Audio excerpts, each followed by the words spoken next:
परीक्षा जंक्शन के प्लेटफॉर्म में आप सबको स्वागत है। मैं हूँ एडुकेटर शरण्या और आज की जो हम क्लास करेंगे उसमें मोस्टली ह्यूमन फिजियोलॉजी के ऊपर जो भी सिस्टम्स था जैसे digestive system, nervous system, excretory system, respiratory system, ये सारा तो हमने कंप्लीट कर लिया है। अब आज हम लोगों की काम है कि एग्जाम से रिलेटेड जो मेजर मेजर डिजीजेस है उसके बारे में थोड़ा सा पढ़ ले। वो उसके कौन उसके लिए जिम्मेदार है, वो वायरल डिजीज है कि बैक्टीरियल डिजीज है कि फंगल डिजीज है, किस तरीके का रोग है, ये सब के बारे में आज बहुत शॉर्ट में पढ़ लेते हैं। तो डिजीजेस मोस्टली क्या होती है, वायरल हो सकती है, बैक्टीरियल हो सकती है, बहुत सारे हो सकते हैं। फर्स्ट स्टार्ट करते हैं वायरस से। तो वायरस नाम की जो ओरिजिन हुई है वो है लैटिन वर्ड वायरस। इसमें मोस्टली एक प्रोटीन सेगमेंट होती है, एक प्रोटीन है जो न्यूक्लिक एसिड सराउंडेड होते हैं, मतलब अंदर एक न्यूक्लिक एसिड मतलब डीएनए या फिर आरएनए का स्ट्रक्चर है एंड बाहर एक प्रोटीन की कोट है। तो बेसिकली ये होती है वायरस का स्ट्रक्चर। वायरस जब हमारे बॉडी के अंदर रहता है तो ये लिविंग ऑर्गेनिज्म की तरह काम करता है, मतलब ये खाना खाता है, इन्फेक्ट करता है लोगों को, फिर रिप्रोडक्टिव सिस्टम चलती है इसकी, तो मतलब ये सारे सिंगल सेल्ड है। तो वायरस जब सिंगल सेल्ड कंडीशन में रहता है, हमारे बॉडी के अंदर है, तो वो मतलब जीता जागता सेल की तरह काम करता है। और जैसे ही वो सेल से हमारे बॉडी से बाहर चला जाता है, सेल से बाहर चला जाता है, तो वो एकदम से नॉन लिविंग एक क्रिएचर हो जाता है। मतलब जैसे एक जगह पे पड़ा हुआ है, कहीं पे इसकी रिप्रोडक्शन नहीं होती, इसकी मतलब जो भी काम करता है जैसे खाना खाना या फिर रेस्ट करना, सेल जो भी काम करता है वो कुछ नहीं करता। तो हमारे बॉडी के अंदर ये लिविंग है, हमारे बॉडी के बाहर ये नॉन लिविंग है। ओके, तो वायरस की स्टडी को हमें वायरोलॉजी कहा जाता है। ठीक है, तो वायरस कितने टाइप के होते हैं? एक है हेलिकल वायरस। जो हेलिकल मतलब क्या है, जो बाहर की प्रोटीन है कैप्सिड, वो बेसिकली इस तरीके का देखने को मिलता है। जैसे भुट्टा या मक्के की जो बाहर का स्ट्रक्चर है वो इसी तरीके का है। अंदर क्या है, एक हेलिकल आरएनए इस तरीके से बना हुआ है। ठीक है, तो ये है हेलिकल स्ट्रक्चर। एग्जाम्पल क्या है, टोबैको मोजाइक वायरस है जो बेसिकली डिफरेंट डिफरेंट प्लांट को इन्फेक्ट करते हैं।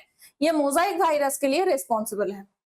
ओके, ये एक स्लिंग की शेपेड कैप्सिड है जो ट्विस्ट कर रखा है जेनेटिक मटेरियल के चारों तरफ। तो ये आरएनए जो है, this is genetic material and उसके नीचे बना है कैप्सूल, ये है कैप्सूल। नेक्स्ट आता है पॉलीहेड्रल वायरस। तो पॉलीहेड्रल वायरस क्या है कि जो स्ट्रक्चर है वो बेसिकली बहुत सारे ट्रायंगल शेप से बना हुआ है। तो ये एक ट्रायंगल शेप है, ये एक ट्रायंगल शेप है, ये एक ट्रायंगल शेप है, ये एक ट्रायंगल शेप बना हुआ है, ये भी एक ट्रायंगल शेप है। तो इस तरीके से बहुत सारे ट्रायंगुलर शेपेड है, इसलिए इसको पॉलीहेड्रल वायरस कहते हैं। जितने सारे हमारे एडिनोवायरसेस होती है वो सारे ये पॉलीहेड्रल वायरस है। जैसे पिंक आई मतलब कंजंक्टिवाइटिस, आंख बिल्कुल लाल हो जाता है। उसके बाद न्यूमोनिया, ये जितने भी वायरसेस है वो सारे पॉलीहेड्रल वायरस है। ओके, नेक्स्ट आते हैं spherical virus. I hope corona virus का स्ट्रक्चर आप सबको याद होगा। तो ये कोरोना वायरस एक स्पेरिकल वायरस का एग्जाम्पल हुआ करता था। यस, कोरोना वायरस है। एंड हेलिकल वायरसेस होते हैं जो मेम्ब्रेन के जो मेम्ब्रेन एनक्लोज है, मतलब अंदर ये एक आरएनए का स्ट्रक्चर है एंड बाहर चारों तरफ एक स्फीयर या फिर गोलक जैसे बना हुआ है एंड उसके ऊपर ये इस तरीके का स्पाइक बना हुआ है, ये इस तरीके के स्पाइक्स बना हुआ है। और ये स्पाइक को मतलब ये नाम क्यों आया था, क्योंकि सान के चारों तरफ भी ऐसे ही बाहर की तरफ आग या फिर हीट निकलता हुआ दिखता है, तो उसे कोरोना कहा जाता है। तो उसके सिमिलर देखने को मिलता है, उसकी तरह की रिजेम्बलेंस है, इसीलिए ये जो वायरस है इसको कोरोना वायरस कहा जाता है। ओके, नेक्स्ट है एक कॉम्प्लेक्स वायरस जिसका नाम है बैक्टीरियोफाज। तो ये बैक्टीरियोफाज क्या करता है, नॉर्मली बैक्टीरिया को अटैक करता है। तो बैक्टीरिया को ये अटैक करके क्या करता है, इन्फेक्ट करता है, फिर उसको मार देते हैं। ठीक है, तो ये ऊपर एक हेड का स्ट्रक्चर है जो पॉलीहेड्रल स्ट्रक्चर है, उसके बाद एक टेल जो है, ये जो टेल है, ये टेल किस तरीके का बना हुआ है, हेलिकल वायरस की तरह दिखता है। एंड इसके जो टेल फाइबर है वो इसके लेग की तरह काम करता है। This is leg. ओके, तो ये है बैक्टीरियोफाज का स्ट्रक्चर। हमें याद रखना होगा कि बैक्टीरियोफाज क्या करता है, एक ऐसा वायरस जो बैक्टीरिया को इन्फेक्ट करता है। ओके, वायरस के स्ट्रक्चर पे आते हैं। ये एक बेसिक यूनिक, बहुत ही यूनिक पैरासाइट है, not classified as plants, animals और बैक्टीरिया। तो ये बेसिकली बैक्टीरिया भी नहीं है, प्लांट्स भी नहीं है, एनिमल्स भी नहीं है, फंगस भी नहीं है। वायरस एक कंप्लीटली अलग पैरासाइटिक माइक्रो ऑर्गेनिज्म है जो 5 किंगडम क्लासिफिकेशन के अंदर नहीं आता है। Despite their reproductive abilities, virus aren't living organism। ये होस्ट सेल के पास सिर्फ सर्वाइवल के लिए जाता है, लिविंग नहीं है।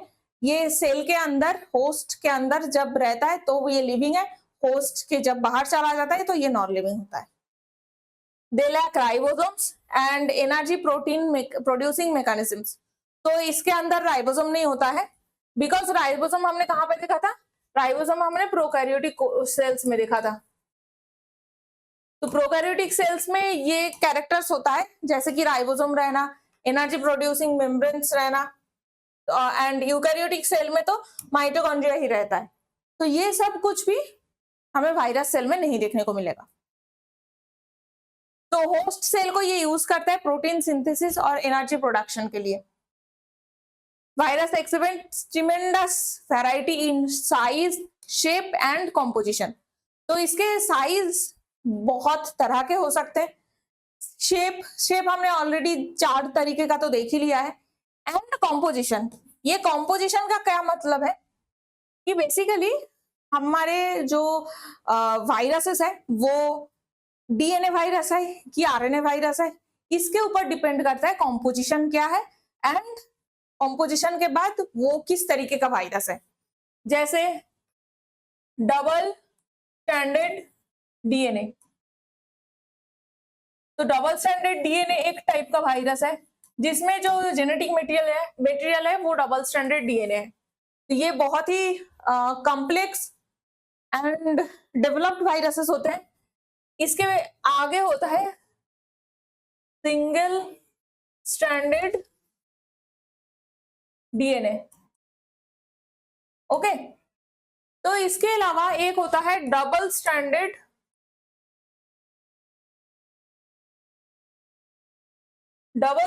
आरएनए। आरएनए हमने ऑब्वियसली देखा था कि ये सिंगल स्ट्रैंड होता है, आरएनए की तो डबल स्ट्रैंड नहीं होता है ना। तो वायरस में आरएनए डबल स्ट्रैंडेड देखने को मिलता है और ये सिंगल स्ट्रैंडेड आरएनए जो नॉर्मली होती है। तो ये नॉर्मली दिखता है, ये हमारे बॉडी में नॉर्मली दिखता है। तो बीच का जो दो चीज है, single stranded DNA and double stranded DNA, ये नॉर्मली हमारे बॉडी पे नहीं होता है। ये ह्यूमन बॉडी हो या फिर कोई भी डेवलप्ड ऑर्गेनिज्म की बॉडी में नहीं होता है। मोस्टली ये जो है क्या है, वायरस के अंदर ही देखने को मिलता है। तो वायरस के स्ट्रक्चर में सबसे पहले आती है जेनेटिक मटेरियल। तो जेनेटिक मटेरियल कितने तरह के होते हैं हमने अभी देखा है। तो genetic material single stranded DNA हो सकता है, डबल स्ट्रैंडेड डीएनए हो सकता है, सिंगल स्ट्रैंडेड आरएनए है या फिर डबल स्ट्रैंडेड आरएनए है। तो साइज ऑफ जीनोम कुछ 1000 बेस से हो सकता है for small virus and million basis for giant viruses. तो बड़े वायरस के लिए ये कुछ मिलियन तक बेसिस हो सकते हैं एंड जो छोटे वायरसेस हैं उनके लिए कुछ 1000 तक हो सकता है। नेक्स्ट है कैप्सिड। कैप्सिड बेसिकली क्या है, वो जो हमने प्रोटीन का कवर देखा था उसे कहते हैं कैप्सिड। एक प्रोटेक्टिव लेयर रहता है प्रोटीन से बना हुआ सराउंडिंग द जीनोम। तो जीनोम के चारों तरफ जो प्रोटेक्टिव लेयर है वो कैप्सिड है। ये मल्टीपल कॉपी ऑफ कैप्सोमियर से बना हुआ है। कैप्सोमियर सब यूनिट, कैप्सोमियर सब यूनिट किस तरीके को देखता है, इस तरीके से। ये अगर एक वायरस है तो इस तरीके के कैप्सोमियर कंडीशन बनाया जाता है, जैसे भुट्टे की तरह हमने देखा था। तो ये उसे दिस इज कैप्सोमियर, तो ये कैप्सोमियर से बना हुआ है। ये है कैप्सोमियर, पूरा जो पार्ट है दिस इज कैप्सिड, एंड इसके अंदर जो आरएनए है ये जेनेटिक मटेरियल है। ये हमने किसका फोटो दिखा है, दिस इज हेलिकल वायरस।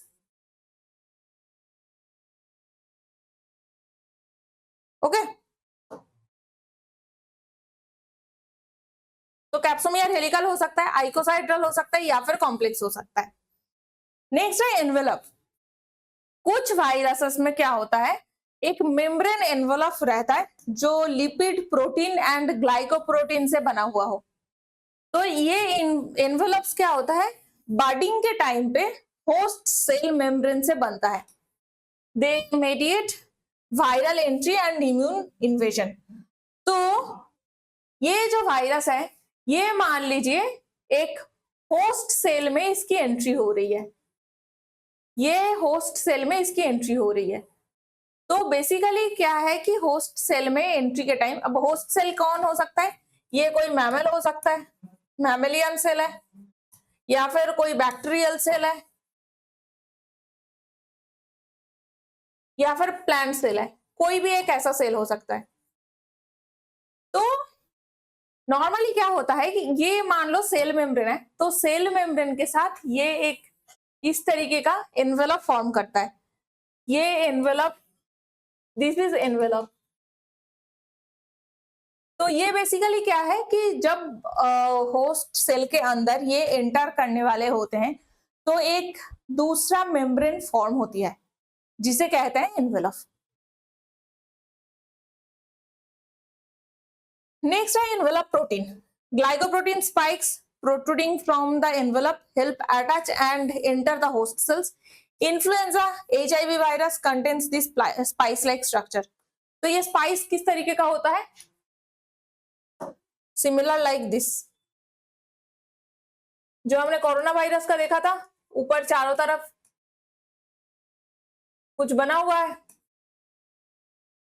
तो वो क्या था, दीज आर ऑल स्पाइक्स। तो ये स्पाइक्स क्या करता है, बेसिकली होस्ट सेल को पकड़ने में, उसके अंदर एंट्री करने में ये काम आता है। ठीक है, तो अगर एनवेलप रहता है, एनवेलप के ऊपर ये दिस इज स्पाइक, ये स्पाइक जब भी रहता है तो हमें वायरस की जो वैक्सीन है वो बनाना आसान है, क्योंकि ये स्पाइक प्रोटीन जहां पे भी होगा उसके अगेंस्ट हम वैक्सीन बना लेंगे। अगर वैक्सीन हमारे बॉडी में हमने पुश कर दिया तो वो जो दवाई है वो जाके जहां जहां ये स्पाइक प्रोटीन रहेगा वहां वहां पे वायरस को मारता रहेगा। ठीक है, तो एनवेलप में क्या होती है, स्पाइक प्रोटीन होती है। एंड मॉर्फोलॉजी, मॉर्फोलॉजी क्या क्या किस किस टाइप का होता है, based on their morphology viruses can be classified as naked icosaedral, enveloped icosaedral, naked helical and enveloped helical। तो इसका हम एग्जाम्पल क्या देख रहे हैं, तो ये है, अगर इसके चारों तरफ एनवेलप ऐसी रही, इस तरीके की एनवेलप रही है, तो फिर ये एनवेलप्ड है। अगर ये इसके चारों तरफ कोई एनवेलप नहीं है तो दिस इज नेकेड वायरस, और ये है एनवेलप्ड। ओके, तो ये हमें स्ट्रक्चर याद रखना होगा। अब आते हैं वायरल डिजीजेस पे। तो कितने कितने तरह के वायरल डिजीज है उसका छोटा छोटा करके बस नाम हमें याद रखना है। जैसे सबसे पहले है चिकन पॉक्स। चिकन पॉक्स जो है कंटेजियस है। अगर आप किसी के घर में गए जिसके चिकन पॉक्स हो रखा है तो हो सकता है कि आपको भी हो सकता है। कंटेजियस का मतलब क्या होता है, आइदर ये एयर के थ्रू एयर बॉर्न होता है या फिर वाटर बॉर्न होता है। मतलब क्या होती है, आइदर ये एयर के थ्रू एक जगह से दूसरे जगह पे जाता है या फिर वाटर के थ्रू जाता है, या फिर इसमें कोई वेक्टर रहता है, मतलब कोई ऐसा दूसरा ऑर्गेनिज्म है, जैसे कि कॉलेरा के लिए मान लो जो मक्खी होती है वो हेल्पफुल है, या फिर वो क्या करता है, डिजीज स्प्रेड करता है। तो कंटेजियस मतलब एक आदमी से दूसरे आदमी पे हो सकता है। The disease spread through patient skin, spit, air and clothes. See, air के थ्रू होता है। वायरस रेस्पॉन्सिबल फॉर दिस जो वायरस रेस्पॉन्सिबल है उसका नाम है वेरियोला वायरस। तो इसका नाम क्या होगा, variola. Small pox free declare किया गया था इंडिया को 1977 में। तो स्मॉल पॉक्स क्या है, चिकन पॉक्स का ही दूसरा वेरिएंट है, ये सेकेंड एक वेरिएंट है। और ये स्मॉल पॉक्स क्या था कि बेसिकली बहुत ही ज्यादा कॉन्टेजियस और इसकी वजह से डेथ बहुत होता था, इसे बसंत रोग भी कहा जाता था। तो ये स्मॉल पॉक्स और चिकन पॉक्स का दूसरा वेरिएंट है, बट ये इसके वजह से डेथ नहीं होता। थोड़े दिन तक कंडीशन खराब रहेगा, तबीयत खराब रहेगा, इसमें जो स्किन है वो बिल्कुल खराब हो जाता है, बट ये लिथाल नहीं है, इसके वजह से डेथ नहीं होता। नेक्स्ट है माम्स वायरस। तो disease is caused by mums virus, इसका नाम से माम्स है। ये जो है बेसिकली हमारी जो पैरोटिड ग्लैंड है। अब कोई हमें बता सकता है कि पैरोटिड ग्लैंड के बारे में हमने कहाँ पढ़ा था, तो ये कमेंट में बताइए। पैरोटिड ग्लैंड क्या है हमारे, बेसिकली ये कान के नीचे ये जो ग्लैंड है, दिस इज पैरोटिड ग्लैंड। तो पैरोटिड ग्लैंड कौन से सिस्टम का पार्ट है, ये आप लोगों को मुझे कमेंट पे बताना है। तो बेसिकली यहाँ पे जो दो कान के नीचे पैरोटिड ग्लैंड होती है वो इन्फेक्ट कर जाता है एंड उसके वजह से खाना खाने में और खाना निगलने में बहुत दिक्कत होती है। इसका दूसरा नाम गलसुआ भी है, ठीक है। नेक्स्ट आते हैं पोलियो वायरस। तो पोलियो वायरस की नाम क्या है, पोलियोमाइलाइटिस वायरस। फर्स्ट तो आपको ये चीज याद रखना है, in this due to destruction of nerve tissues transmission of message to the muscles stops that causes paralysis। मतलब क्या होती है, जो पोलियो वायरस है ये बेसिकली हमारे बॉडी में जो मसल्स होती है उस मसल्स में जितने भी नर्व जाता है, मसल्स पे कौन सा नर्व जाता है, मोटर नर्व, क्योंकि एक्शन के लिए काम करने के लिए मोटर नर्व रिस्पॉन्सिबल है। और जो सिर्फ मैसेज को ब्रेन तक लेके जाता है या फिर स्पाइनल कॉर्ड तक लेके जाता है उसका नाम क्या है, सेंसरी नर्व। तो बेसिकली मोटर नर्व पे क्या होता है, ये जो नर्व टिश्यू है वो खराब हो जाता है, उसके वजह से नर्व की जो सिग्नल था मसल तक पहुंचने का वो मसल तक पहुंचता ही नहीं है। अब ये मसल तक ना पहुंचने की वजह से हमारी जो मसल है वो काम नहीं करता एंड उसके वजह से पैरालिसिस हो जाती है। तो ये है polio. It spreads through contaminated food and water. Polio eradication programme India में स्टार्ट हुआ था 1995 से एंड अब तक तो सारे बच्चे को अभी पोलियो का जो वैक्सीन है वो पिलाना कंपलसरी हो गया है। World Health Organization removed India from the list of countries of active polio virus transmission. तो इंडिया में पहले पोलियो एंडेमिक हुआ करता था, मतलब इंडिया में बहुत सारे ऐसे बच्चे थे जिन्हें पहले पोलियो हुआ था, बट अब कंटिन्यूअस वैक्सीनेशन की वजह से 5 साल तक, बहुत सारी जगह पे आपने पोस्टर देखा होगा कि 5 साल तक हर महीने एक ड्रॉप करके पोलियो का ड्रॉप खिलाना ही है। तो इसके वजह से जितना ज्यादा पोलियो का पेशेंट था अब उतना पेशेंट नहीं रहा, कम हो गई है and recently World Health Organization ने इसको भी रिकॉग्नाइज किया है एंड इंडिया को जो एक्टिव पोलियो वायरस ट्रांसमिशन की लिस्ट था वहां से हटा दिया गया है 2012 में। इंडिया को पोलियो फ्री सर्टिफिकेशन कब मिला है, ये 2014 में मिला है, ठीक है। तो जॉन सेल जो है, इन्होंने फर्स्ट पोलियो वायरस को डिस्कवर, पोलियो वैक्सीन को डिस्कवर किया था। एंड ओरल पोलियो वैक्सीन जो हम मुंह पे मतलब खिलाया जाता है, वो डिस्कवर किसने किया था? Albert Sabin. तो पोलियो का दो टाइप का वैक्सीन होती है, एक ओरल पोलियो वैक्सीन, ओपीवी कहते हैं, और दूसरा है injecting polio vaccine, this is called IPv. ये बहुत ही कम यूज होता है, अब इतना तो यूज नहीं होता, अब बेसिकली ओरल पोलियो वैक्सीन ही यूज होता है। ओके, नेक्स्ट आते हैं हेपेटाइटिस बी वायरस। तो ये डीएनए वायरस फैमिली की वैक्सीन है, वायरस है, और ये क्या है? लिवर को इन्फेक्ट करता है। ये बेसिकली लिवर को इन्फेक्ट करता है, एंड उसकी वजह से लिवर में स्वेलिंग होती है, बर्निंग सेंसेशन आती है, एंड उसकी वजह से क्या होती है? जो बॉडी फ्लूइड है, ये पूरा ही बॉडी फ्लूइड इन्फेक्शन हो जाता है। ठीक है, लिवर को ये इतना इफेक्ट करता है कि पूरे बॉडी फ्लूइड जितना भी है सब क्या होती है? इन्फेक्शन हो जाती है। नेक्स्ट आते हैं रेबीज वैक्सीन। तो रेबीज क्या है? रेबीज वायरस ही इसका रीजन है। ये सेंट्रल नर्वस सिस्टम को अफेक्ट करता है। तो रेबीज जो वायरस है वो बेसिकली सेंट्रल नर्वस सिस्टम मतलब ब्रेन और स्पाइनल कॉर्ड, ये दोनों को इन्फेक्ट करता है। इसका आधार नाम क्या है? वाटा सिकनेस और हाइड्रोफोबिया। ये दोनों नाम आपको याद रखना है, वाटा सिकनेस, रेबीज, हाइड्रोफोबिया, ये सब कुछ एक ही वायरस का नाम है। ये बेसिकली डॉग, कुत्ता, बिल्ली, बैट, फॉक्स, रेकून, किसी के भी काटने से हो सकता है। तो नॉर्मली हमें कहा जाता है कि डॉग बाइट से रेबीज होती है, बट नहीं, अगर आपको सियार ने काट लिया या फिर बैट जो चमगादड़ होते हैं वो काट लिया है, घर के बिल्ली काट लिया है, तो किसी से भी हो सकता है।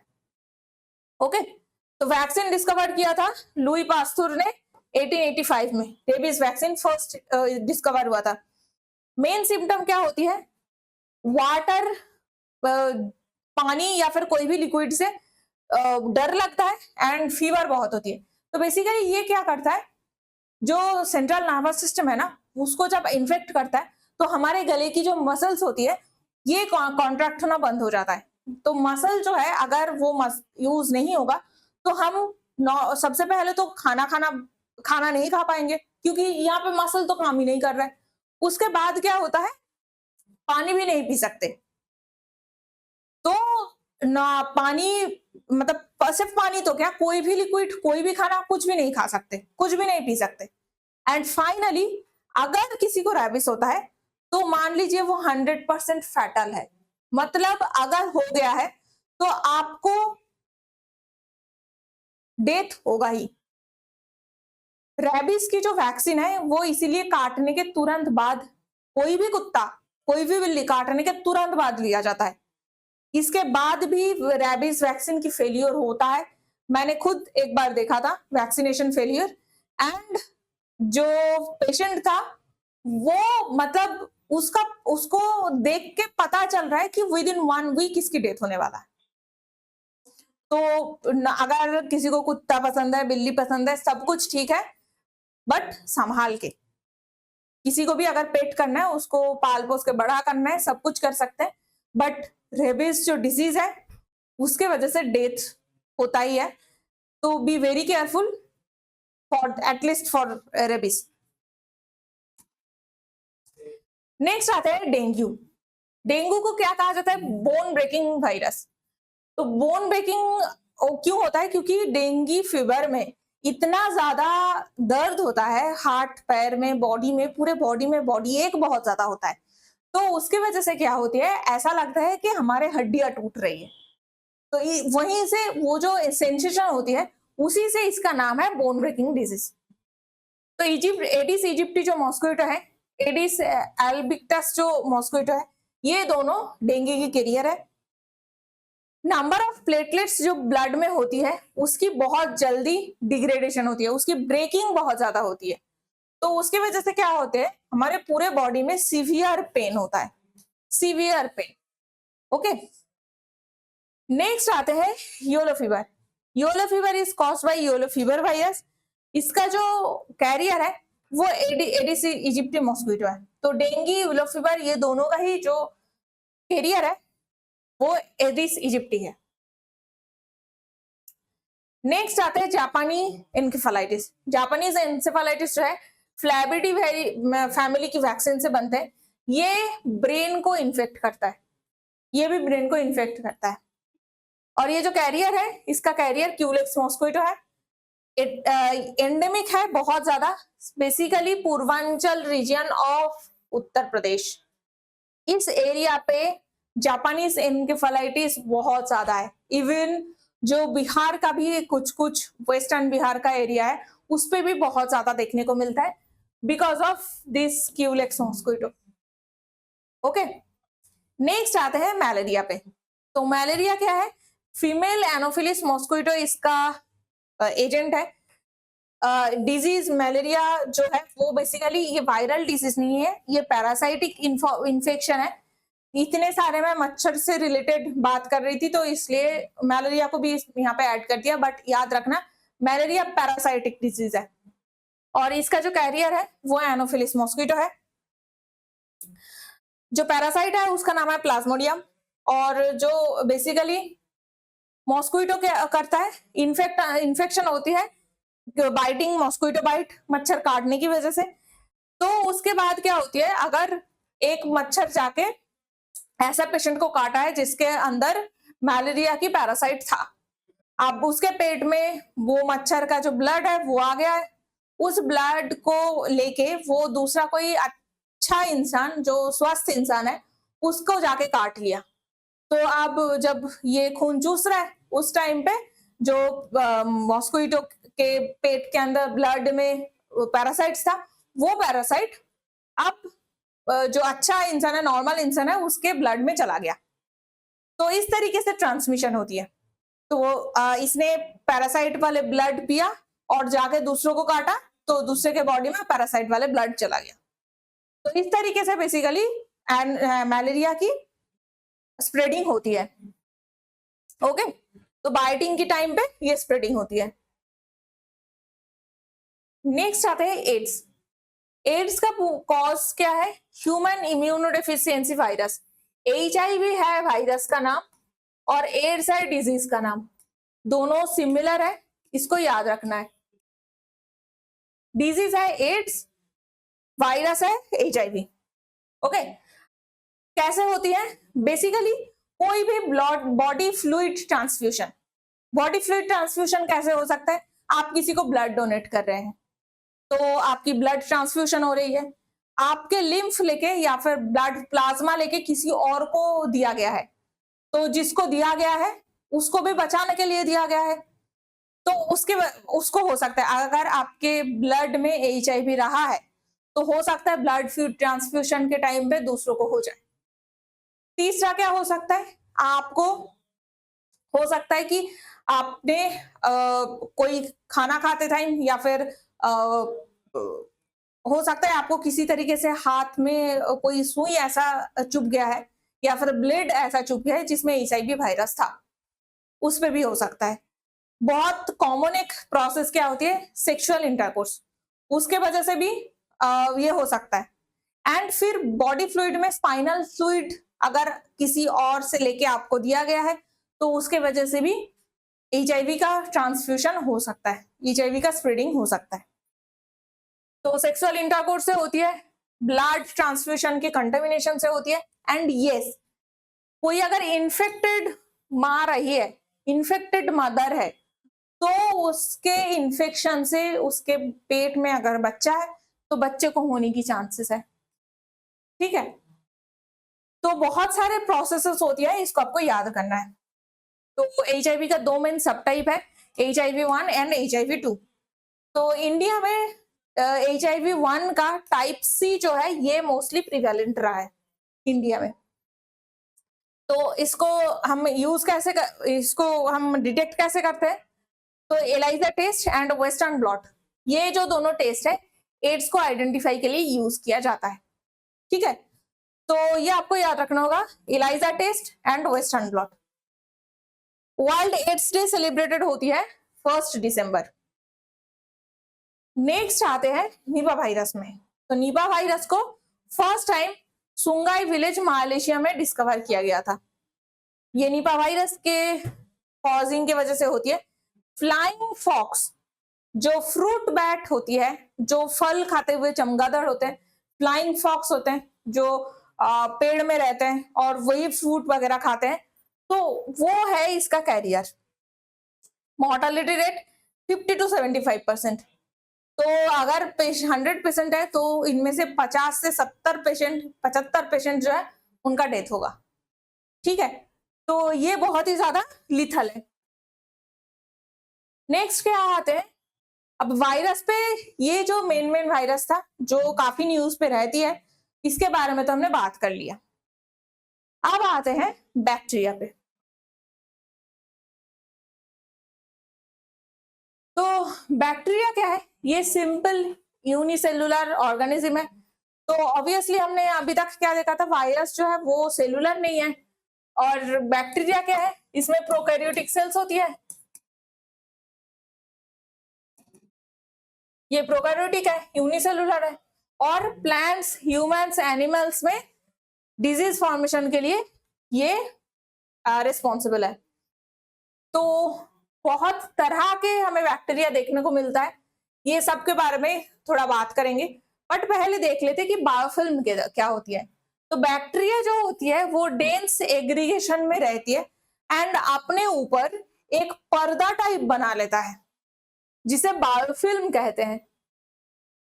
जो बायोफिल्म्स होती है अगर वो बहुत बड़े हो जाए तो उसे माइक्रोबियल मैट्स कहते हैं। तो अगर पूछा जाए कभी कि माइक्रोबियल मैट्स की फॉर्मेशन कैसे होती है, वायरस करता है, बैक्टीरिया करता है, फंगस करता है, या फिर प्लांट करते हैं, तो कौन होगा, ये बैक्टीरिया आंसर है। तो स्ट्रक्चर एंड मॉर्फोलॉजी क्या होती है, बेसिकली ये प्रोकैरियोटिक है और ट्रू न्यूक्लियस नहीं है क्योंकि ये प्रोकैरियोटिक है। यूकैरियोटिक में ट्रू न्यूक्लियस होती है, मेम्ब्रेन बाउंड कोई ऑर्गेनिजम्स नहीं होती है, एंड बेसिक स्ट्रक्चर इसका अगर एक स्ट्रक्चर है तो उसे बैक्टीरियम कहा जाता है।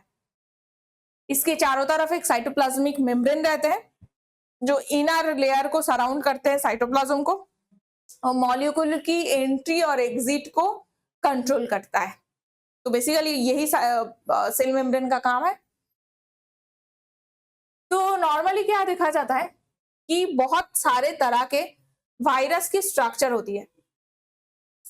जैसे अगर ये कॉमा शेपेड होता है तो उसका मतलब होता है विब्रियो, दिस इज विब्रियो। वैसे ही अगर ऐसे गोल गोल चेन की तरह फॉर्म करता है तो उसका मतलब है स्ट्रेप्टो। और ये जो अगर गोल है, गोल मतलब कॉकस, अगर चेन शेपेड है तो स्ट्रेप्टो। अगर ऐसे अंगूर की तरह बना हुआ है तो मतलब स्टेफाइलो।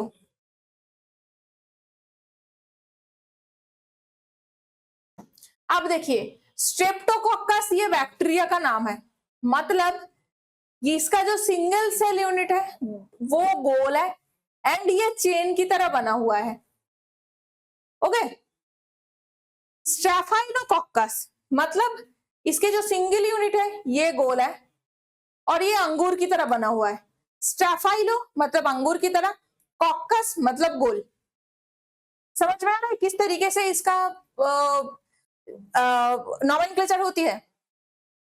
नेक्स्ट, स्ट्रेप्टो मतलब चेन की तरह बना हुआ है और ये रॉड की शेप है इसलिए इसका नाम बैसिलस।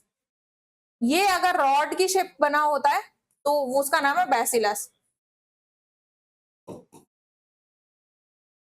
वैसे ही लैक्टोबैसिलस जो बैक्टीरिया है जो दूध से दही में ट्रांसफर करता है, तो उसको अगर आप नॉर्मली वो माइक्रोस्कोप के नीचे देखते हैं, देखा जा सकता है, तो उसको अगर स्टेनिंग करके आप देखते हैं तो बिल्कुल रॉड के शेप जैसा ही दिखता है। तो चेन की तरह बना हुआ है इसलिए स्ट्रिप्टो, एंड रॉड की शेप है तो इसलिए बैसिलस। इसी तरीके से बैक्टीरिया की नॉमेनक्लेचर होती है। ओके, तो ये आपको याद रखना होगा।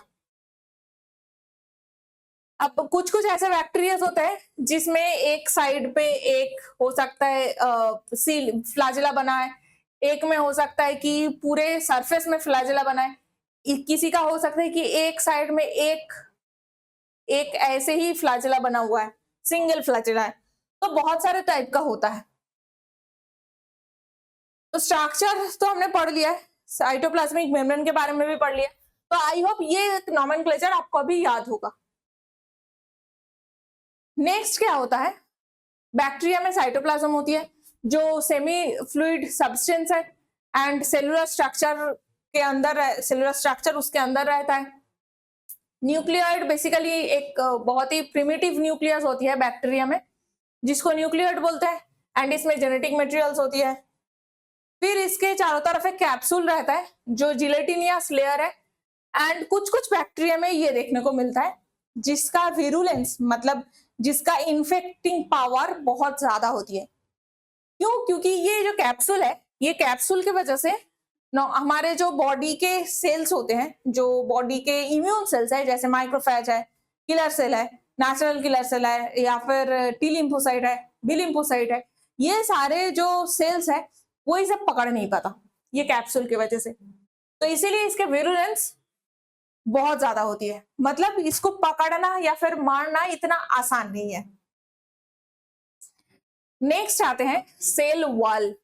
ये रिजिड आउटर लेयर है जो शेप को प्रोवाइड करता है एंड प्रोटेक्ट करता है सेल को। ओके, नेक्स्ट आते हैं राइबोसोम्स। तो ऑब्वियसली बैक्टीरिया में राइबोसोम्स तो होती है जो आपको पता है, वैक्यूल्स होती है, ये फ्लूइड कंटेनिंग कैविटी होती है। तो बेसिकली सेल के जो स्ट्रक्चर है वो तो नॉर्मल होती ही है, कुछ कुछ और चीज भी होती है, जैसे ग्लाइकोजन और वोलुटिन ग्रैन्यूल, ये फूड ग्रैन्यूल्स को स्टोर करने में हेल्प करता है। फ्लैजेला या फिर पीली, ये एक्सटर्नल स्ट्रक्चर है जो मूवमेंट पे हेल्प करता है। तो फ्लैजेला क्या होता है? लॉन्ग वीक शेप्ड स्ट्रक्चर, ये जो हमने देखा था, this is flagella, this is flagella, ये दोनों फ्लैजेला है। और ये जो छोटा छोटा बना हुआ है, ये इसको सीलिया या फिर पीली बोलते हैं, सीलिया या फिर पीली।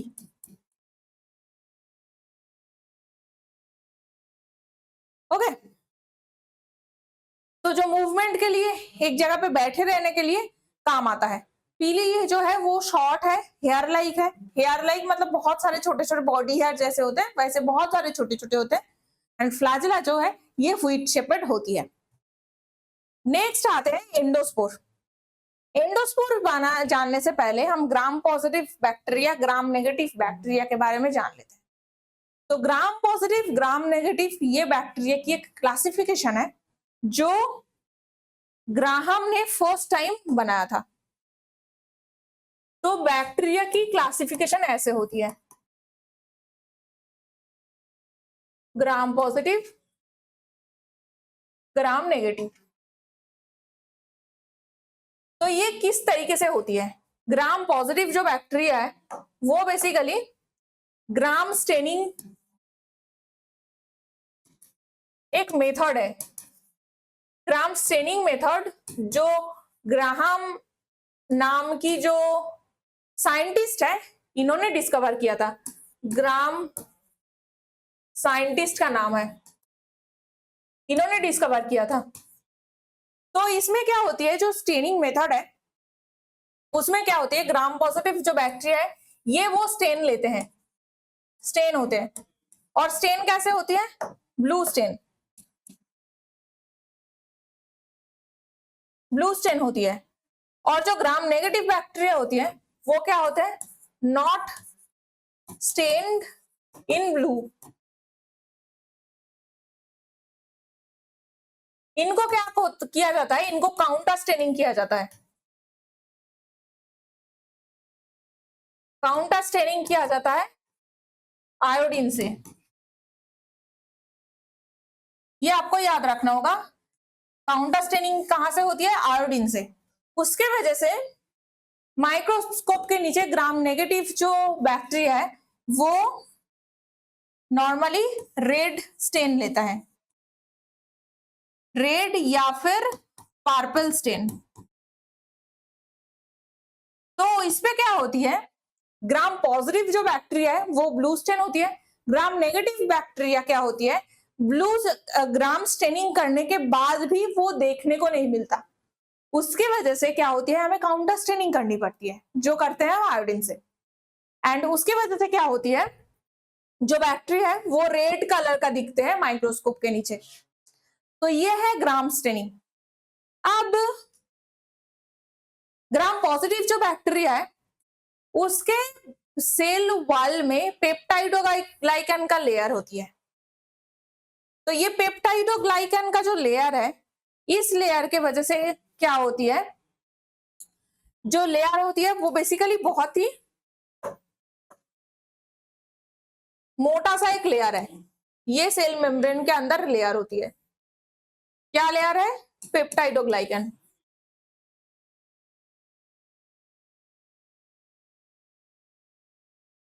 और ग्राम नेगेटिव जो बैक्टीरिया है उसमें पेप्टाइडोग्लाइकन लेयर इतना सा छोटा है। ये जो लेयर है ये छोटा लेयर होती है। तो उसके वजह से ग्राम स्टेन को ये रिटेन कर पाते हैं।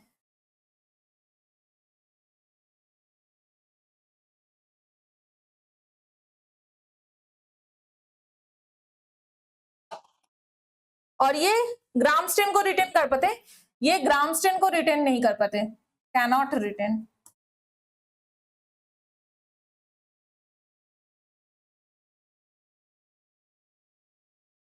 तो ये पेप्टाइडोग्लाइकन लेयर इसमें भी रहता है, बट इसमें ग्राम नेगेटिव बैक्टीरिया में जो लेयर होती है वो बहुत ही छोटा सा होता है। तो ये ग्राम स्टेन को रिटेन नहीं कर पाता, बट ये ग्राम स्टेन को रिटेन कर पाता है। ओके, तो ये थीनर एक मेम्ब्रेन होती है और जिसके साथ एक आउटर मेम्ब्रेन होती है। तो ये बेसिकली ग्राम स्टेनिंग का हमें याद रखना होगा। अब एंडोस्पोर क्या होती है, कुछ कुछ ग्राम पॉजिटिव बैक्टीरिया है, लाइक एनोबैक्टर, बैसिलस, क्लोस्ट्रिडियम, ऐसे कुछ कुछ बैक्टीरिया होती है। हेलियोबैक्टर, ये डोरमेंट कंडीशन में रहता है, मतलब मेटाबॉलिज्म को इनका डिटेक्ट नहीं किया जा सकता है, विदाउट डिटेक्टेबल मेटाबॉलिज्म। तो बेसिकली क्या होती है, ग्राम पॉजिटिव बैक्टीरिया नॉर्मली अगर एनवायरमेंटल कंडीशन खराब है, अगर उनके पसंद की एनवायरमेंट ना रहता है, तो इसके क्या होती है, जो मेटाबॉलिज्म होती है वो कंप्लीटली बंद हो जाता है, कोई डिटेक्ट नहीं करवाता मेटाबॉलिज्म हो रहा है कि नहीं। तो ये जो कंडीशन होती है इसे एंडोस्पोर कहा जाता है। तो बैक्टीरिया बेसिकली एंडोस्पोर फॉर्म कर लेता है, ठीक है। और ये ग्राम पॉजिटिव बैक्टीरिया में देखा जाता है। वो जो पेप्टाइडोग्लाइकन लेयर है ना, वो क्या होती है, इसको प्रोटेक्ट कर लेता है। ओके, तो ये आपको याद रखना था। बैक्टीरियल डिजीज क्या क्या होती है, फर्स्ट होते हैं ट्यूबरकुलोसिस, जिसको बनते हैं माइकोबैक्टीरियम ट्यूबरकुलोसिस बैक्टीरिया से, ठीक है।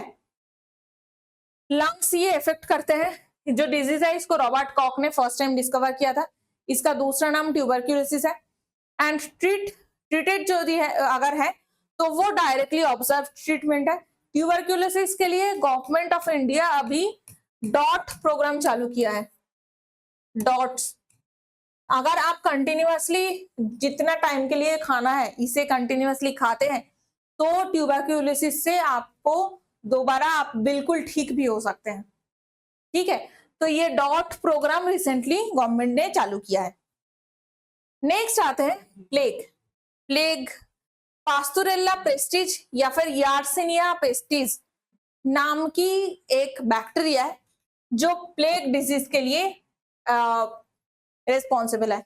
डिजीज का कैरियर है फ्ली, मतलब ये जो कीड़े मकोड़े होते हैं उससे होती है। इसमें हाई फीवर होती है, रैशेस होती है एंड स्पेनिश प्लेग।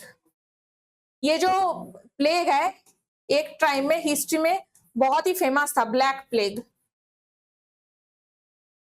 इसको हमें याद रखना होगा, ठीक है। और ये ब्लैक प्लेग की वजह से मान लीजिए पूरे यूरोप की जो पॉपुलेशन है वो हाफ हो गया था, इतना ज्यादा ये इन्फेक्शस था और इतना डेडली था। नेक्स्ट आते हैं साल्मोनेला।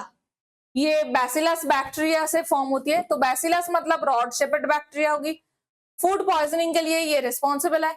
इन्फेक्टेड वाटर और कंटामिनेटेड फूड से होती है साल्मोनेला की इन्फेक्शन। साल्मोनेला का और एक बहुत कॉमन इन्फेक्शन होती है, वो है कच्चा एग, रॉ अंडा। कच्चा एग से, रॉ एग से भी ये साल्मोनेला की हमें इन्फेक्शन देखने को मिलता है, क्योंकि जो रॉ एग होती है उसमें रहता है साल्मोनेला। तो विदाउट इसका प्रॉपर कुकिंग या फिर जैसे पोच बनाया जाता है या फिर सानिसाइड, जिसमें ऊपर की जो एग यॉक है वो उसको थोड़ा सा कच्चा रखा जाता है।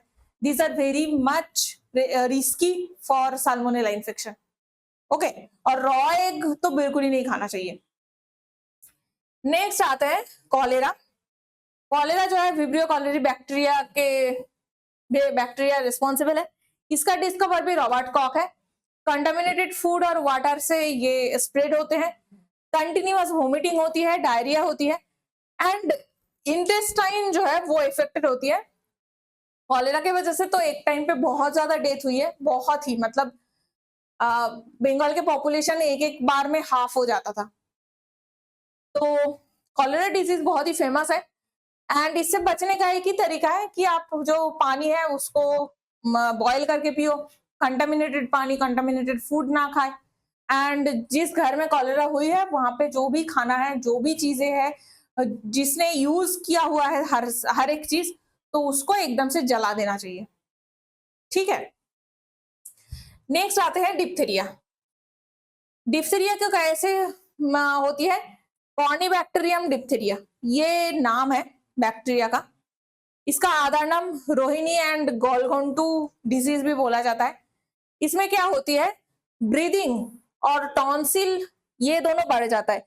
तो ब्रीदिंग में प्रॉब्लम होती है, टॉन्सिलाइटिस होती है एंड इसमें रेस्पिरेटरी ट्रैक्ट की भी इंफेक्शन होती है। ठीक है, तो ये आपको याद रखना होगा। नेक्स्ट आते हैं हुपिंग कफ। हुपिंग कफ की रेस्पॉन्सिबल बैक्टीरिया क्या है? Haemophilus pertussis. तो इसको पर्टुसिस भी कहा जाता है।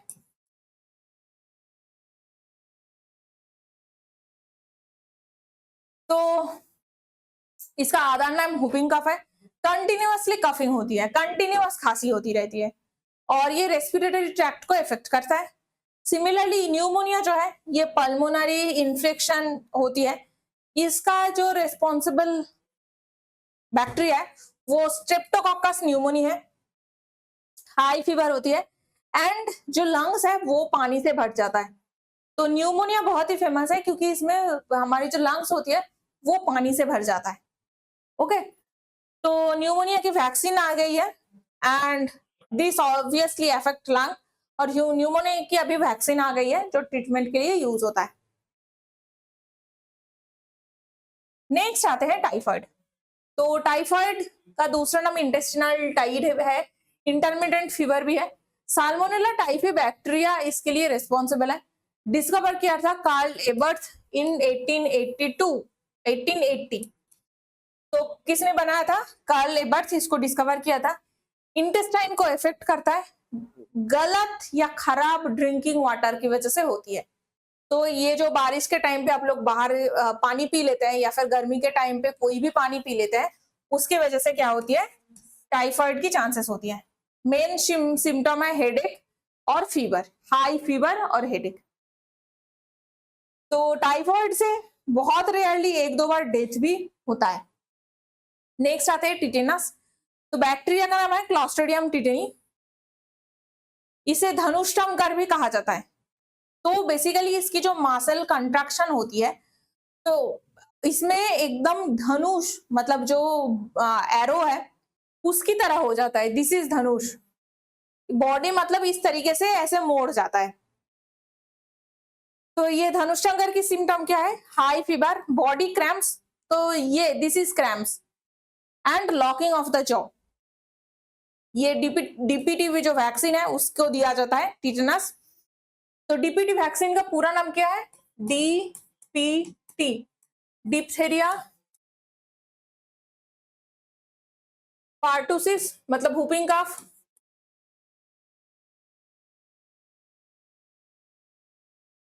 एंड टीटेनस। तो ये डीपीटी की जो वैक्सीन है ये गवर्नमेंट हर एक बच्चे को बचपन से देते हैं। तो ये डीपीटी का नाम कौन कौन सी वायरस है इसको याद रखना होगा। ये इन्फेक्शन कहाँ पे होती है? वुंड से। कोई भी राष्ट्रीय आयरन, अगर राष्ट्रीय आयरन है, मेटल है, तो उस मेटल की वजह से अगर कट जाता है तो क्लॉस्ट्रिडियम टिटेनी जो बैक्टीरिया है उसकी इन्फेक्शन हो सकती है। ये नार्वस सिस्टम को अफेक्ट करता है, एंड नार्वस सिस्टम को अफेक्ट करने की वजह से ये लॉक जॉ मतलब जो जबड़ा है, जो जॉ है, वो मूव करना बंद कर देता है, एंड सीवियर बॉडी क्रैम्प्स होती है, मसल क्रैम्प्स होती है, बहुत दर्द होता है, एंड टिटेनस की वजह से डेथ भी होता है।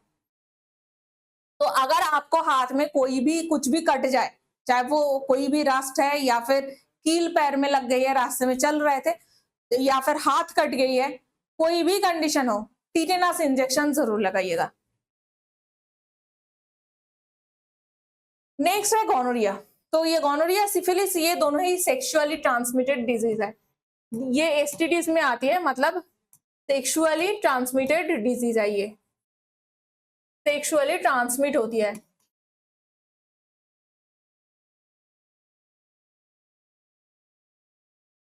बैक्टीरिया कौन सी कॉज होती है? निजेरिया गोनोरी, ये नाम है गोनोरिया डिजीज का। यूरिनरी ट्रैक्ट को ये अफेक्ट करता है, स्वेलिंग हो जाती है यूरिनरी ट्रैक्ट को, एंड अनप्रोटेक्टेड सेक्स की वजह से होती है मोस्टली। ठीक है, नेक्स्ट आते हैं सिफिलिस। ये ट्रिपोनेम पैलाडियम, ये ट्रिपोनेमा पैलाडियम नाम की बैक्टीरिया से होती है। पेनिस के पेनिस के अंदर इसमें ऊंट फॉर्मेशन होती है, और वो भी अनप्रोटेक्टेड सेक्स के थ्रू होती है। तो अब तक हमने इतने सारे बैक्टीरिया के बारे में पढ़ लिया है, बहुत सारे डिफरेंट डिफरेंट तरह की हमने न्यू डिजीज के बारे में नाम सुना है, हर एक का जो कॉजिंग एजेंट है वो हमने जाना है। अब हम बात करते हैं फंगस को लेके। तो फंगस जो है ये बेसिकली सेलुलर हो सकती है, सिंगुलर हो सकती है, या फिर मल्टी सेलुलर हो सकती है। यूकैरियोटिक ऑर्गेनिजम्स है। तो दीज आर यूकैरियोटिक्स। जो मोल्ड्स है, मोल्ड्स, ईस्ट है सिंगुलर फंगस, और रिलेटेड ऑर्गेनिजम्स लाइक मशरूम हो सकता है जो किंगडम फंगी के अंदर अवेलेबल होती है। ओके, तो फंगस जो है बेसिकली यूनिसेलुलर हो सकता है, मल्टीसेलुलर हो सकती है। ईस्ट जो है सिंपल यूनिसेलुलर है, एंड मोल्ड जो है इसमें राइजोपास है, राइजोपास फेमस है, म्यूक और पेनिसिलिन, ये मल्टीसेलुलर एंड कॉम्प्लेक्स फंगस का एग्जाम्पल है। ओके, तो ये मशरूम का एक एग्जाम्पल है, ये मशरूम है, ये पेनिसिलिन की स्पाइक्स है। बहुत ही ज्यादा कॉम्प्लेक्सिटी ये दिखाते हैं, and size compare to bacteria बहुत ही बड़ा है। जैसे और ये किस तरीके की होता है? सैप्रोफाइट होती है। मतलब सैप्रोफाइट का ये मतलब है कि ये किसी मरे हुए डेड बॉडी की एरिया से, डेड बॉडी है, कोई भी प्लांट बॉडी है, एनिमल बॉडी है, वहां से ये अपना जो केमिकल्स है, ऑर्गेनिक जूस है, उसको ये एब्जॉर्ब करता है, ये इनऑर्गेनिक जूस को एब्जॉर्ब कर लेता है। तो वो होती है सैप्रोफाइट या फिर पैरासाइट। मतलब किसी के बॉडी में जाके, उसके बॉडी में रह के वो जितना भी न्यूट्रिशन है उसको एब्सॉर्ब करता है। जैसे हमारे बालों में एक फंगस रहती है ट्राइकोडर्मा, जिसकी वजह से इतने सारे डैंड्रफ होते हैं। तो बेसिकली डैंड्रफ जो है वो जो हम बोलते हैं कि स्कैल्प का स्किन है, वो नहीं है। स्कैल्प की जो स्किन है वो जो उठ रही है उसकी रीजन है इन्फेक्शन। तो वो इन्फेक्शन जो है बेसिकली हमारे बालों में, स्काल में होती है, एंड उसके बाद क्या करता है, वो पैरासाइटिक कंडीशन में रहता है। तो साइंटिफिक डिसिप्लिन जो फंगस की स्टडी को करता है उसे माइकोलॉजी कहा जाता है। इसमें वास्कुलर टिश्यू नहीं होता है, and root stem leaf system भी नहीं होता है। ओके, तो फंगल डिजीज कुछ कुछ हम नाम देख लेते हैं और उसका रिस्पॉन्सिबल फंगस कौन सा है। जैसे एथलेट्स फुट, ये जो लोग बहुत लंबे समय से दौड़ते हैं, खेलते हैं, उनको बहुत होता है। ये कॉमन है, बहुत ही कॉमन है एथलेट्स फुट। और इसका नाम क्या है? Trichophyton ficus. ट्राइकोफाइटन जो फंगस है वो इसकी वजह से होते हैं। जियोट्राइकोसिस, ये जियोटाइकम कैंडिडम वायरस की वजह से होती है। नेक्स्ट आते हैं रिंगवर्म। ट्राइकोफाइटन का भी एक दूसरा स्पीसीज है वेरिकोसम, इसकी वजह से रिंगवर्म होती है, ये भी स्किन डिजीज है। नेक्स्ट है एलोपेशिया। एलोपेशिया है tinea capitis virus. Tinea capitis जो फंगस है, ये इसकी वजह से, एलोपेशिया की वजह से क्या होती है, हमारे जो भी बाल होते हैं वो कंप्लीटली झड़ जाते हैं, एकदम कंप्लीट बॉल्ड हो जाती है। और उसका रीजन क्या है? ये एलोपेशिया फंगस। कैबिस, ये एकारस स्कैबिस फंगस की वजह से होती है। एस्मा, एस्मा की जो प्रॉब्लम है ये भी फंगल है। एस्परजिलस फ्यूमिगेटस जो फंगस है उसकी वजह से होती है। एस्मा में नॉर्मली क्या होती है, ये हमारे लंग्स को इन्फेक्ट करते हैं एंड कंटिन्यूअसली कफिंग होती है। ओके, आरगटापाया, ये भी एक डिजीज है, क्लैबिसिप्स पार्फ्यूरा फंगस की वजह से होती है। ब्लैक फंगस डिजीज, ये तो बहुत ही फेमस हो गई है, अब हम सबको याद होगा ना कि पैंडेमिक के बाद से जिनको जिनको कोविड हुआ था उन सबको ब्लैक फंगस की बहुत ज्यादा इन्फेक्शन हो रही थी, राइट, याद होगा। तो ये म्यूकोरमाइसिटिस फंगस की वजह से होती है। नेक्स्ट है एफ्लाटॉक्सिन पॉइजन। तो एफ्लाटॉक्सिन पॉइजन जो है ये पेनिसिलियम आइसलैंडिकम फंगस की वजह से होती है।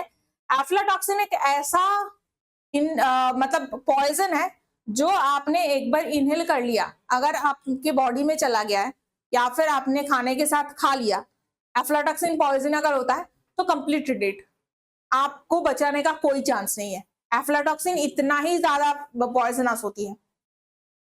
ये तो था ह्यूमन को कौन कौन सा फंगस अफेक्ट करता है। अब देखते हैं प्लांट को कौन कौन सा करता है। पाउडरी मिल्ड्यू ये करता है। ब्लैक स्पॉट डिजीज जो होती है ये भी फंगस की वजह से होती है। लीफ ब्लाइट, रास्ट, ये जो भी होती है फंगस की वजह से होती है। ग्रे मोल्ड, ये भी होती है फंगस की वजह से।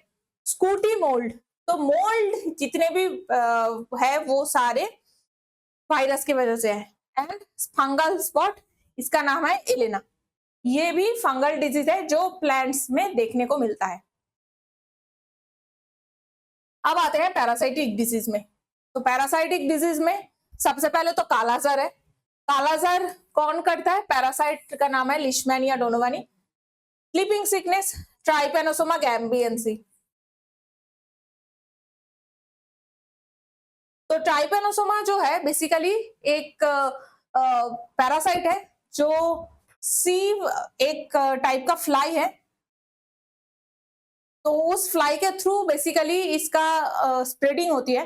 एंड स्लीपिंग सिकनेस में क्या होती है, अगर आपको वो फ्लाई काट लिया, बाइट कर लिया है, तो कंटिन्यूअसली आपको नींद आने लगेगा, that is called trypanosoma. And gambiense जो है बेसिकली ये अफ्रीका में देखने को मिलता है, अफ्रीकन वैरायटी है। नेक्स्ट है मलेरिया। प्लाज्मोडियम की स्पीसीज है, plasmodium malariae, plasmodium falciparum, plasmodium ovale, ये सारे इसके डिफरेंट डिफरेंट स्पीसीज है, बट नाम आपको प्लाज्मोडियम पैरासाइट का याद रखना है। सिस्टोसोमा डिजीज, ये भी सिस्टोसोमा की वजह से होती है। फैसियोला, फैसियोला स्पीसीज की वजह से, नॉर्मली फैसियोला हेपाटिका ये फेमस है। फैसियोला हेपाटिका जो है ये पैरासाइट का नाम है। न्यूरोसाइटिस सार्कस, ये टीनिया सोलियम की वजह से होती है, टीनिया सोलियम पैरासाइट की वजह से। एंड फाइलेरियसिस जो है ये होती है क्यूलेक्स मच्छर की वजह से। क्यूलेक्स मच्छर इसका स्प्रेडिंग एजेंट है।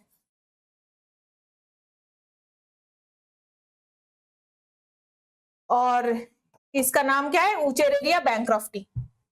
ठीक है, तो ये था कुछ कुछ पैरासाइटिक डिजीज जिसका आपको पैरासाइट का नाम और कॉमन नाम दोनों याद रखना है। एग्जाम्स में ये क्वेश्चंस काफी बार पूछे जाते हैं, इसको भूलना नहीं है। नेक्स्ट है हेरिडिटरी डिजीज, बस इसको आप नाम याद रख लो, इससे ज्यादा जरूरत नहीं है। क्रोमोसोम की म्यूटेशन की वजह से होती है डाउन सिंड्रोम। क्रोमोसोमल म्यूटेशन मतलब यहाँ पे क्या होती है, हमारे बॉडी में हमने क्या देखा था, 22 ऑटोसोम्स है प्लस 1 पेयर सेक्स क्रोमोसोम है, ठीक है।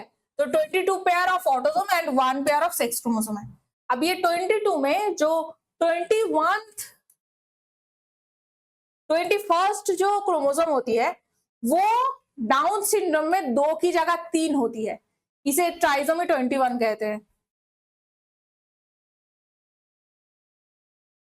इसका दूसरा नाम ट्राइसोमी 21 भी है, ठीक है।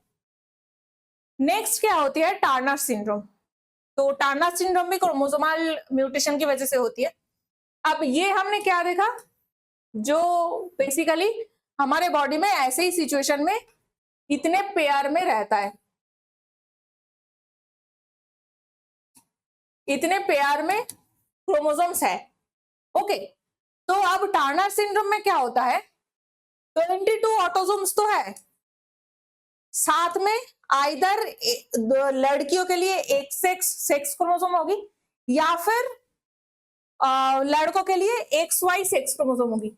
आइदर ये फीमेल होगी XX या फिर मेल होगी XY, राइट। तो टार्नर सिंड्रोम में क्या होती है, एक एक्स क्रोमोसोम तो रहता ही है, दूसरा एक्स क्रोमोसोम एब्सेंट है, तो ये मेल भी नहीं है फीमेल भी नहीं है, एक एक्स क्रोमोसोम तो दोनों में है, और आइदर आपको फीमेल होने के लिए एक्स्ट्रा एक्स होनी चाहिए या फिर मेल होने के लिए एक्स्ट्रा वाई क्रोमोसोम होनी चाहिए। तो टार्नर सिंड्रोम में ये सिचुएशन रहता है, ठीक है। ट्राइसोमी 21 में क्या था, 22A प्लस एक 21 प्लस XX या फिर XY।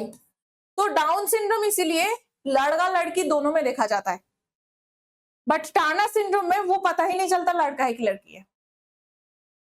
नेक्स्ट क्लाइनफेल्टर सिंड्रोम, इसमें क्या होती है, 2 ऑटोसोम्स तो है बट साथ में सेक्स क्रोमोसोम की जगह XXY रहता है, मतलब एक लड़का है बट साथ में एक एक्स्ट्रा एक्स क्रोमोसोम भी है। तो लड़का तो है बट साथ में इसके लड़कियों की कैरेक्टर भी ज्यादा है, तो this is klinefelter syndrome. Chromosomal mutation में आप तीनों ही इतना याद रखना एनफ है। जीन म्यूटेशन की वजह से क्या क्या होती है, एल्बिनिज्म, एल्कप्टोन्यूरिया, फिनाइलकीटोन्यूरिया।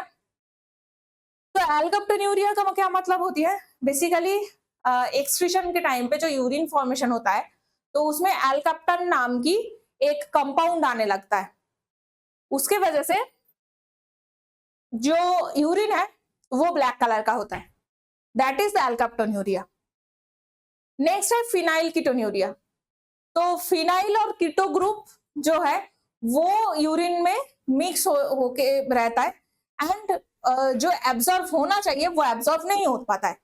तो फिनाइल कीटोन्यूरिया किसकी वजह से होती है, जीन म्यूटेशन की वजह से होती है। वैसे ही RH फैक्टर ये जो है ये भी जीन म्यूटेशन की वजह से होती है। कलर ब्लाइंडनेस, तो कलर ब्लाइंडनेस ये भी जीन म्यूटेशन की वजह से होती है। बबल बेबी डिजीज ये भी जीन म्यूटेशन की वजह से होती है। दूसरे और 2 नाम आपको याद रखना है, थैलासेमिया, ये ब्लड बोर्न डिजीज है, जीन म्यूटेशन की वजह से होती है। थैलासेमिया का कोई भी अगर आप शादी कर रहे हैं या फिर बच्चे की चांसेस है तो थैलासेमिया की टेस्ट बहुत जरूरी होती है, बिकॉज अगर आप थैलासेमिया के कैरियर रहे, दोनों के दोनों थैलासेमिया के कैरियर रहे और आपको बच्चा हुआ जो थैलासेमिया पॉजिटिव है, तो एक तो वो बच्चा बहुत ज्यादा दिन तक बचेगा नहीं, 12 से 15 साल के एज तक उसकी डेथ हो जाती है। नेक्स्ट ये है कि उसको कंटिन्यूअसली ब्लड ट्रांसफ्यूशन की जरूरत है, वो ब्लड ट्रांसफ्यूशन के अलावा बच ही नहीं सकता। ये थैलासेमिया एक ऐसा डिजीज है। दूसरा है sickle cell anaemia.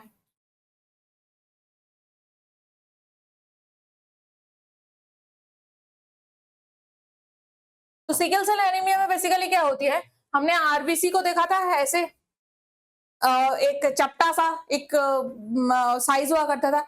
Sickle cell anaemia में जो आरबीसी होती है, रेड ब्लड सेल इस टाइप का हो जाता है। सिकल सेल मतलब सिकल टाइप हो जाता है। ये इसे सिकल सेल एनीमिया कहा जाता है। तो बेसिकली क्या क्या सर?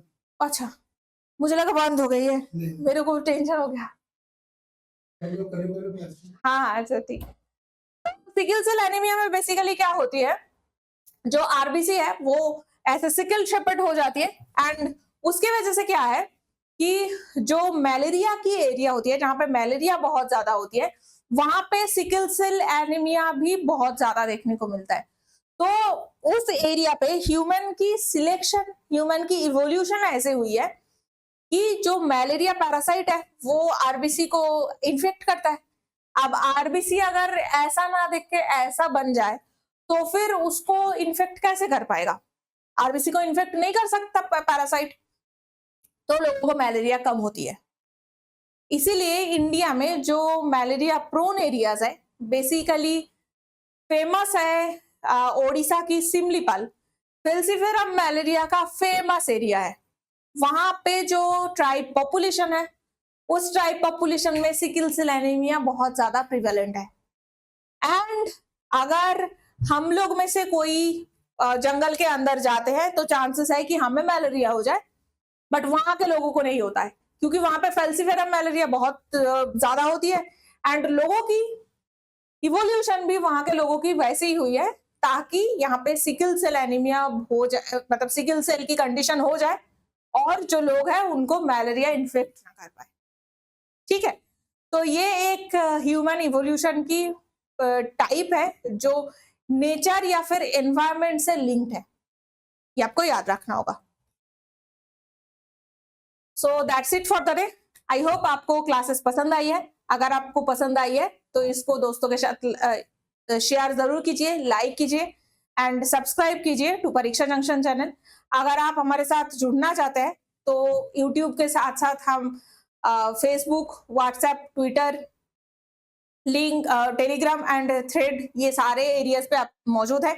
आपको मेरे साथ अगर कांटेक्ट करना है तो नीचे दिए गए डिस्क्रिप्शन में जो नंबर है उसमें आप कांटेक्ट कर सकते हैं। अगर आपको कोई डाउट है इन सब क्लासेस से रिलेटेड तो इसे कमेंट सेक्शन पे बताइए एंड कंटिन्यूअसली प्रिपरेशन करते रहिए। ये जितने भी क्लासेस हो रही है ये सारे कंप्लीटली फ्री है। आप कोई भी एग्जाम उठा के देख लीजिए, इस टाइप के क्वेश्चंस काफी आते हैं, तो कंटिन्यूअसली प्रिपेयर करते रहिए एंड सब्सक्राइब कीजिए टू परीक्षा जंक्शन।